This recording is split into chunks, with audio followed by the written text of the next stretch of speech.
we still have this model where we'll rotate people in certain leadership roles to make room for the next generation. Like, succession planning is so important to me, and to the other partners. We have to make room for that next generation of talent to be able to grow and learn and be put outside of their comfort zone.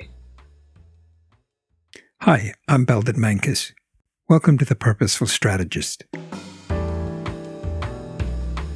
the podcast that shifts the conversation about purpose and strategy from what organizations should do to what business leaders are doing and what they've learned along the way.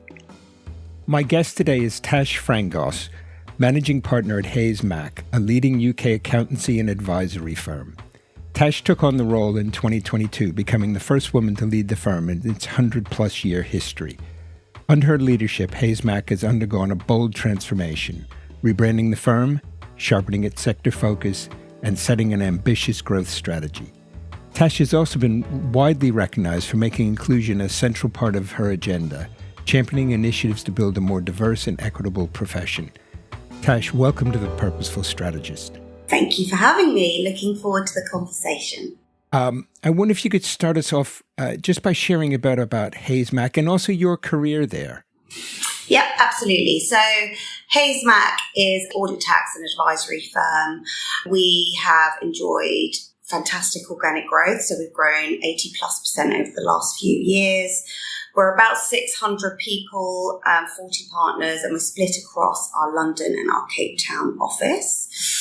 We're top 10 audit practice in London, and we're regularly competing against the top 10 because of our presence in London. We are ambitious, entrepreneurial. We go to market through dedicated sectors and markets. So we have multidisciplinary teams that speak to a certain audience, and that strategy has worked really well for us, and our clients like it. I'd say we've got an excellent track record at nurturing and developing our people. So we have a lot of homegrown partners. And I think that sort of speaks to the kind of environment that we have created at the firm, which is one we want to preserve. And even as we grow and our numbers increase, we're excellent at building really long-lasting, sticky relationships. There's authenticity that runs through the firm. And I think that really comes across in the way we engage with our clients, which is why they enjoy working with us and end up staying with us for many years. I've been at the firm for 25 years, quite a long time, but been really privileged to have held various different roles during my time there, and that's been one of the key factors for me being there for that length of time. If I've got it right, you started at HaysMac as a trainee. Has that at all shaped the way you lead now that you're managing partner? Yes. So I would say it's been wonderful to see the growth and evolution of the firm in that time from starting as a trainee. I mean, HaysMac didn't exist when I joined. We were McIntyre & Co. and Hays Allen, and then the two merged a few months after I joined to become Hays McIntyre, now rebranded to HaysMac. I'd say what has been true to that organisation from the moment I joined to today is the ambition and the business owner mindset that we all have running through the firm as a group of leaders, as a group of partners cascading down. I'd say there's a certain pace at which we work. There's definite dynamism to the business. And we're all there to ensure that the firm continues to succeed and grow. Like, we're all united with that aim. So the approach that I have in how I lead the firm now is I'm very open with communication. So regularly doing firm briefings and giving updates on what's going really well, but also what are the areas that we're finding challenging and how can people help us in overcoming those. I think it's really important for our team to understand the path that the firm is on and also understand where their role plays a part in that, what their contribution means in helping us achieve our strategy, but also what's in it for them. Like, why should it matter? Why does it matter that they know? Why am I saying this? So I kind of make sure I spend a lot of time in communicating all of that. We regularly encourage our team to get involved in areas outside of their day-to-day, and they will all often hear me talking about it at firm briefings and at new graduate or new joiner inductions, where there's so much going on in the firm, whether that's being part of the social committee or the DEI committee or being involved in a sector. And I'm encouraging the team to get involved in that, because you're broadening your skills outside of the day-to-day of being an auditor or a tax advisor, which I think in this world of technology and the path that we're all on is going to be even more important. It's an exciting place to be. We love supporting our clients. We love working with our team, but it's also a competitive, evolving landscape. And so we must be kept on our toes and remain agile to that, and open to new opportunities. You mentioned Cape Town and London, Cape Town. I mean, there's nothing odd about that combination, but how did that come about? Was that historical? It's been that way for decades, or was that a fairly recent strategic move? Yeah, so only since last January, so relatively new.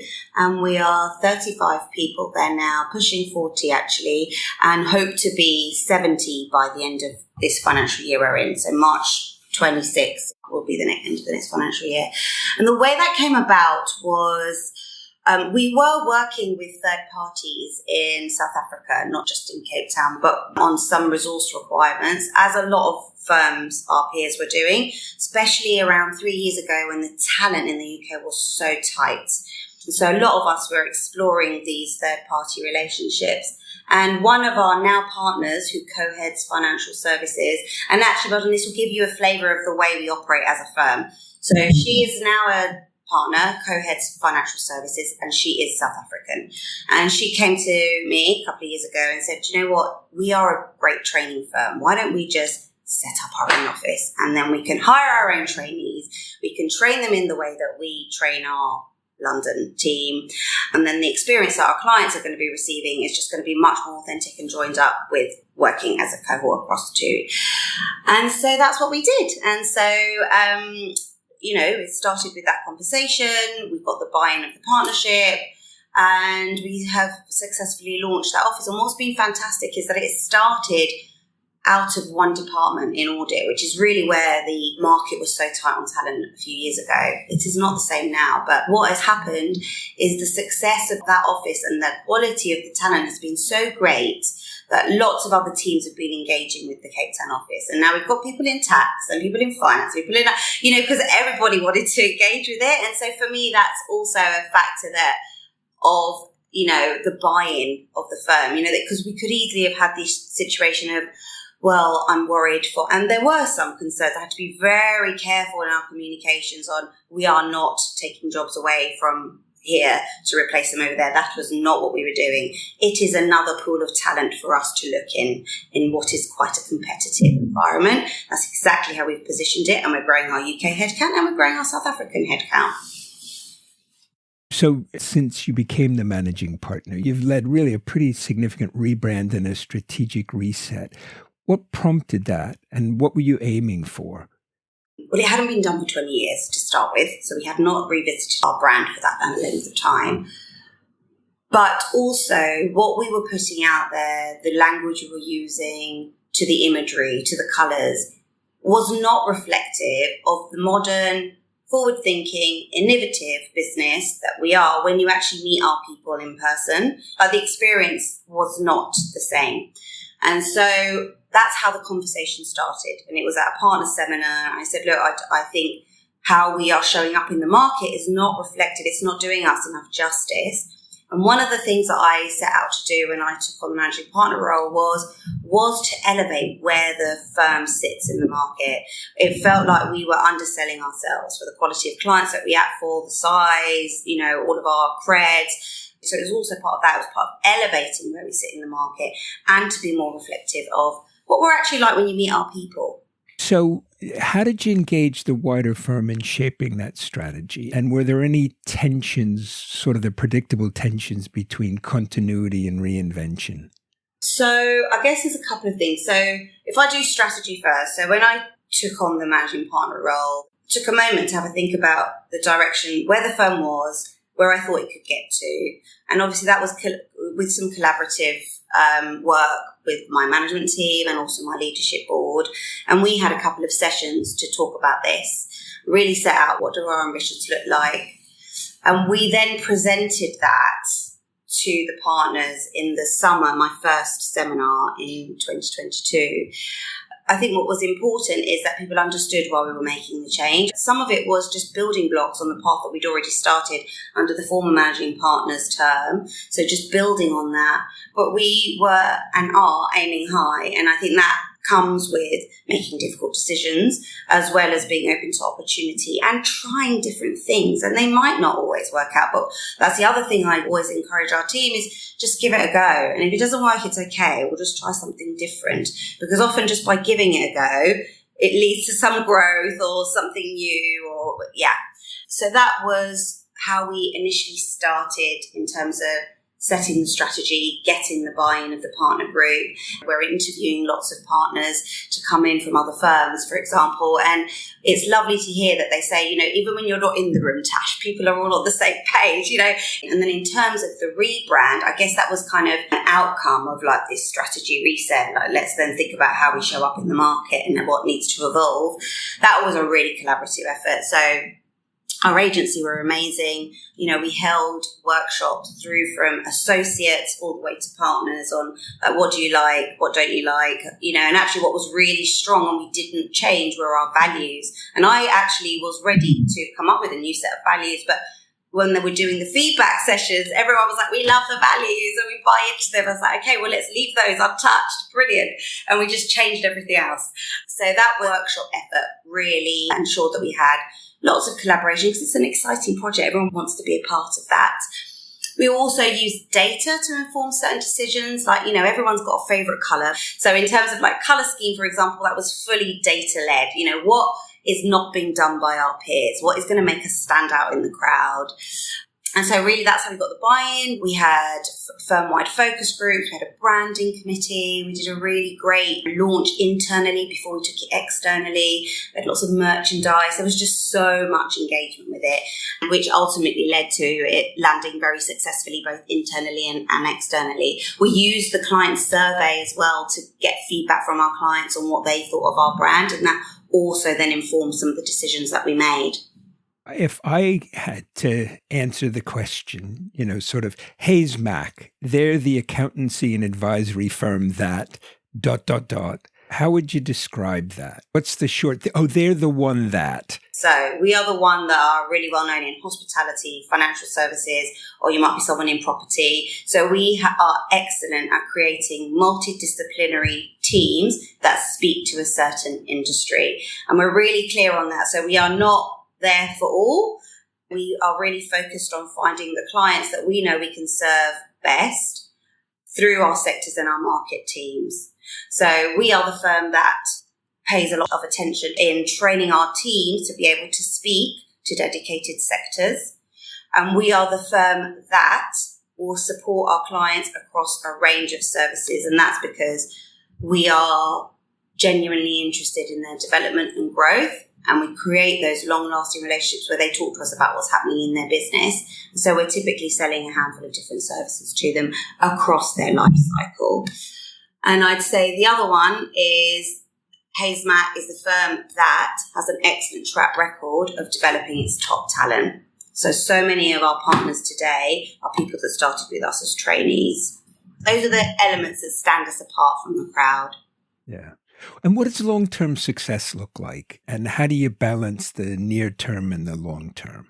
So I've briefly touched upon the culture that we've got at our firm. So obviously financial performance and growth are important factors, but actually it's also really important to be about the trust that we develop in our team, in our clients, and the legacy that we're leaving as a group of partners. I always say I'm looking for the leaders of tomorrow, and some of those leaders of tomorrow are in this firm here right now, listening at this firm briefing or this sector update or whatever it is. So that, I hope, gets certain people in the crowd excited. Like, yeah, I want to be an owner in a few years' time. I want to be part of this business and help it grow. That's long-term success. we are famous, as I said, in certain sectors, and I'd like that number to increase. So we've got some certain incubators, like sports is a new area for us, fintech, private equity, retail and e-commerce are growth areas for us. So we are planning on doing a series of activity to increase our reach in those areas. And I would say keeping our track record of developing our top talent, as well as attracting, and we seem to be attracting lots of fantastic talent from other areas, bringing in some lateral hires, which is helping us accelerate some of our growth plans. I can see that in our risk assurance and advisory services team, brought an ex-PwC partner in, and he has just completely revolutionized how we sell that service and the breadth of it. And that's landing really well with our clients. So constantly thinking, right, what are our clients going to want to be talking to us about? And have we got the suite of services that's going to cater to their needs? We know that cyber and risk and governance are complex landscapes. And so by being able to boost our risk and assurance services team, we're now able to go out to some of our very sophisticated clients and be able to talk to them about those areas. And sort of taking it a bit more in the purpose direction, what does leading with purpose mean to you? And has that changed over the course of your career? It probably has changed over the course of my career. I'd say in the position that I'm at today, I place a lot of value and importance on making sure that we can inspire the team coming through. I think it's so important for people to see where they can get to. What's the possibility? How far can I go in my career at HaysMac, and how are HaysMac going to be able to help me? And then to be able to think like that, you need to understand, well, where is this firm going that's going to excite me? And so setting out a clear vision and then ensuring people are inspired by that vision is really important to me. And then also setting the tone from the top. So it's not just like do as I say. Like I and my fellow partners, directors, we all have to be walking the walk, doing what we say and setting the right tone from the top and ensuring that cascades down. We're all bought into a direction of travel. And for me, that is purpose. Everyone understands why we are at HaysMac and what we're trying to achieve. And so just reiterating that, calling out what works really well, encouraging and empowering people to try new things. That for me is leading with purpose. You use, empowerment in what you just said there, and I believe it's one of your values. It is. What does that mean for you and for HaysMac? How does that work? It all sounds great, but how does that actually show up? Practically. Yeah. What does that mean? Yeah, so it's a really good question, isn't it? Because it's one of those words that you can just throw out there, but actually, let's get behind that word. What does it mean practically? Totally get that. So for me, an example is like the South Africa office, okay? So that was an individual in the firm who was a director at the time coming to us and saying, I think we can do this. Like, it was maybe in the future to do something ourselves, but it happened a lot quicker. And it was really because she started that conversation. So I'd say that's a really good example of she felt that she could come to us with that idea and felt confident that if she presented it in a way that was right for the business, that we would support her. Another example is sector heads, and I was one of them, and I led the creative media and tech team for a decade. And that was the first time the firm went down the sector route. But I was one of the most junior partners when that happened, and so having been given the opportunity to have a go because they could see that I had the hunger. And for me, that's what it's about. It's about giving people the opportunity to try if they are presenting the skill set and the hunger and wanting to give it a go. So I think that's also empowerment. We still have this model where we'll rotate people in certain leadership roles to make room for the next generation. Like succession planning is so important to me, and to the other partners. We have to make room for that next generation of talent to be able to grow and learn and be put outside of their comfort zone. And again, this is another thing that I'll always say, especially to our trainees, is it's daunting leaving university or leaving school and coming to a firm, and before you know it, you're on site with a client who's paying you for a service and you're like, rabbit caught in headlights. And And I sort of say, like, just take a breath. You're not on your own. We've all been there and done it. You've got your peers around you. So use your peers, speak up, but also look for, and I still look for it now, 25 years in, the butterflies in your tummy feeling, because it means you're about to learn something new. You're putting yourself outside of your comfort zone, but that's a good thing. Yeah. One other question related to that, and it's a word I hear a lot of, my clients and other business leaders talking about, which is accountability. And I'm just interested, how do you see empowerment and accountability fitting together? Yes. Yeah, I agree. This is another good term, because I think once you've given somebody and they've taken it, the opportunity, it's really important to then see the follow through. I am very supportive of having and giving and receiving feedback.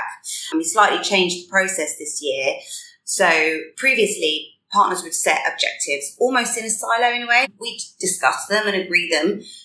But what we did this year is actually, we all know what bit of the business we're in, sector, department, market. Let's have a go at doing it ourselves, but also connect with the other partners in your sector team or your market team, so that you're really clear on, like, what bit of the strategy am I going to be helping move forward?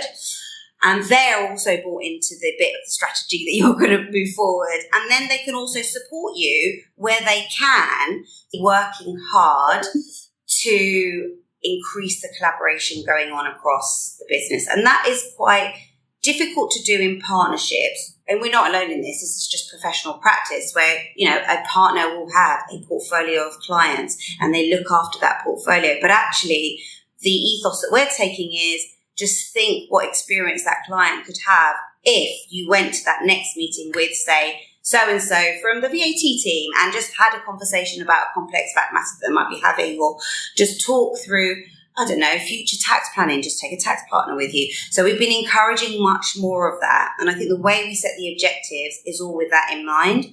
And then we have live conversations. So I meet with every partner twice a year and we'll talk through, like, how you're getting on with those. So it starts from the partner group and then we cascade it down to the rest of the business with regular, they're called talk, our feedback talk. So you'll receive upwards feedback, peer feedback, and then you will talk with your line manager to discuss that. And also where things are going off track, how can the firm support you? What learning and development do we need to put in to help you achieve those? Or where people are doing brilliantly, right, are you ready for that next step of responsibility? For me, promotion, and the firm has been excellent at this, and I was fortunate enough to benefit from that in my career. The firm has been really good, and we must retain this even as we grow, at promoting people or giving them that next opportunity when they're ready, not based on the time served. But if there is a business case and that individual is right for that role, they should be promoted into that role. And then where you need to have a constructive conversation, we encourage you to have it. And I have those as well, face into different conversations, but also see where we can support that individual in their development. Tash, it sounds like part of the philosophy, the mindset you're trying to get into those talk sessions is one about learning and growth rather than evaluation and reward and punishment. I'm not saying there's no element of that, but it sounds like it's really about how can we learn? How can we grow? Absolutely. That's completely right. It's the ethos that we're looking for. And that is just a much more positive environment for everyone. And you're going to get to a better outcome in that way, I believe, in a people business. You've made diversity and inclusion a clear priority during your leadership. How do you actually embed that into the firm-wide strategy and accountability? I'm really not a fan of D&I being like a tick box. So I've tried to move away from that. And the way I'm seeking that we do it is just in embedding it in how we operate. And the focus has evolved over my time. So, for example, we saw a couple of years ago that the gender split between our trainee cohorts was off. There was more men than women. And whilst the similar numbers applying, they were dropping off in the assessment centres for some reason. And so we did so much work in looking at the language being used in the assessment tests, looking at who was in the training assessments in our team, and, really trying to influence, because that's not how the trainee cohort should start. It should start with an equal split, in my view, and then it depends on how people progress in their career once they're in. And so we did a lot of work with that. And what I would say is we will choose certain areas that need to be influenced, where the balance is not going right, and then put a concerted effort to change that balance where we need to. We also did like an ambassador program. So the ambassadors are the people on the campuses that are promoting HaysMac. We did one that was really focused on women, and because we've got some amazing examples of female leadership across the firm, not just myself being managing partner, but also loads of our sector heads are females and department heads. And so for me, it didn't sit right that wasn't then coming through in the trainee cohorts. So we were able to influence that, which is really good. I'd say the other thing that we've done is really empowered, just that word again, some of our DEI committee to hold conversations with the partner group. We have a partner that's involved in that committee. We do various events which involve the partners as well as the team.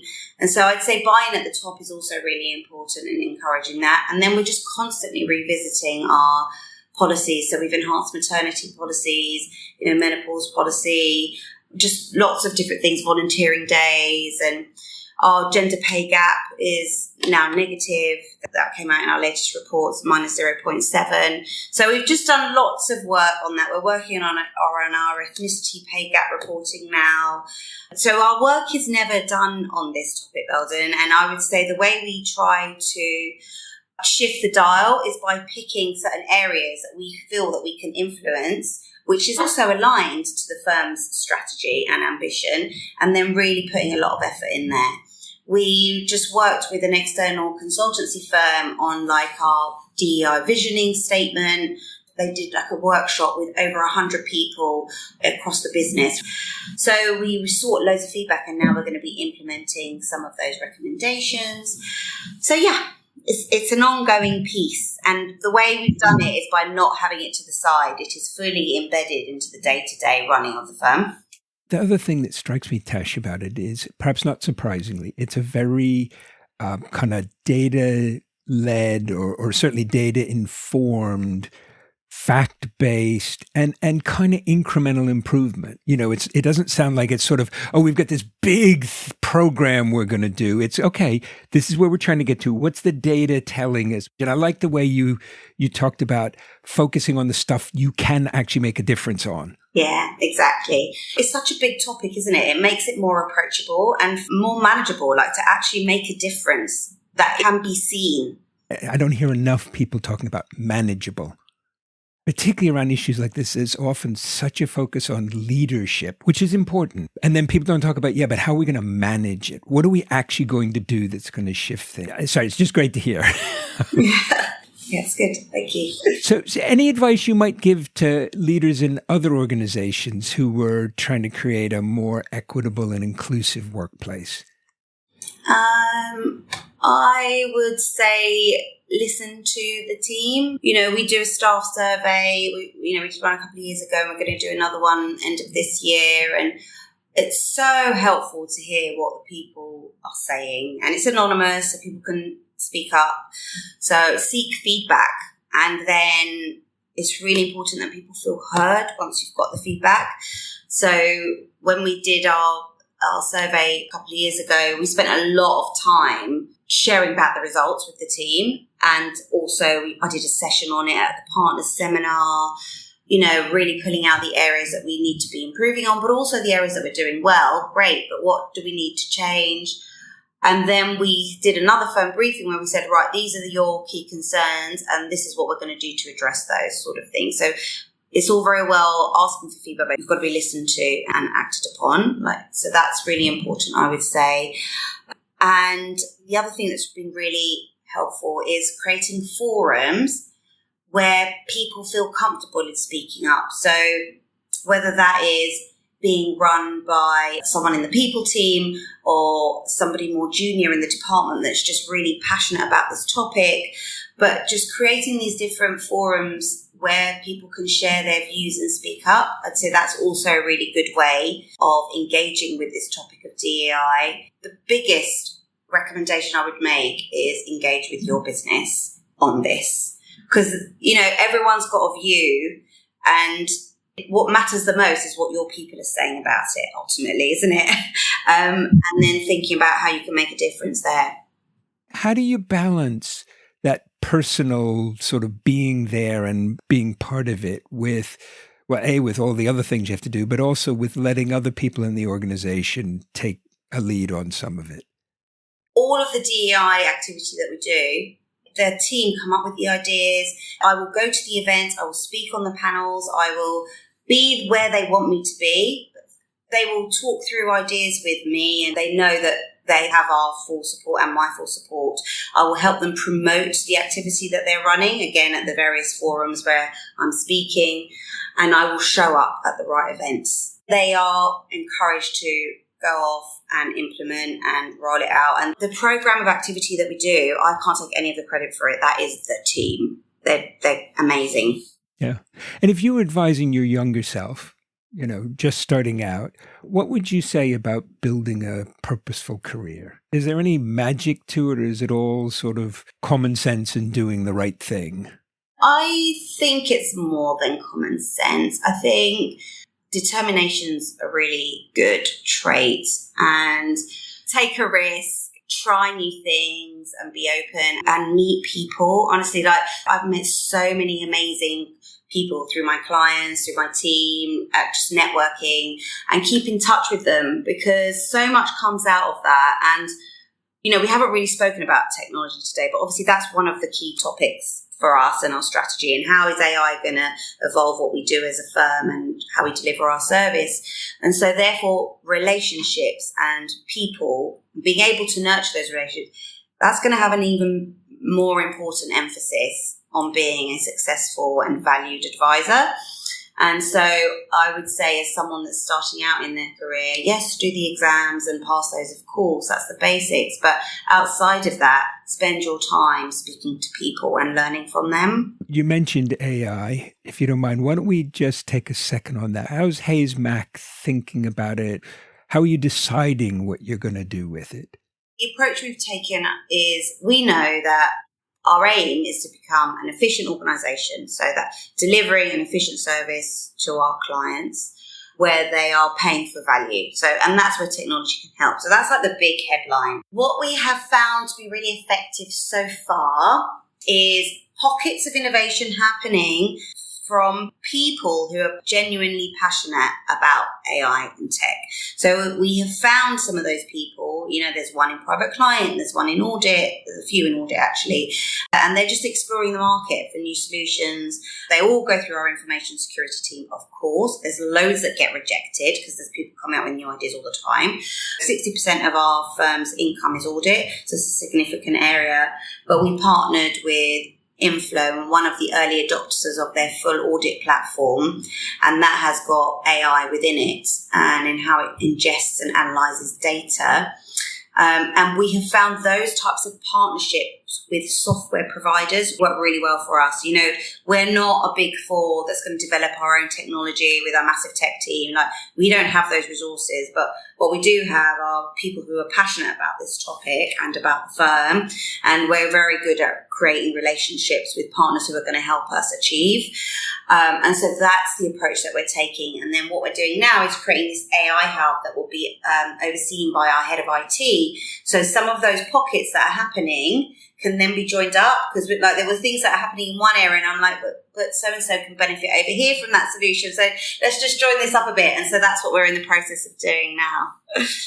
Something that's going to continue to evolve pretty quickly, I think. I think so. It's amazing, really. So, the things that we're trying in tax, there's a bit of software now where it's got all the tax legislation in there.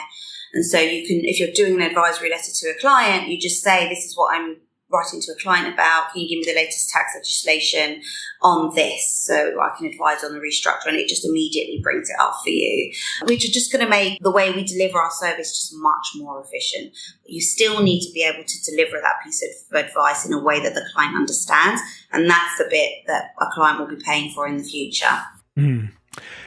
This has been, for me, a really interesting conversation. Perhaps at some point in the future, we might have you back on and hear what happens next. That would be great. Thank you very much. I'd love to. I've enjoyed it. Thank you for having me. Thank you.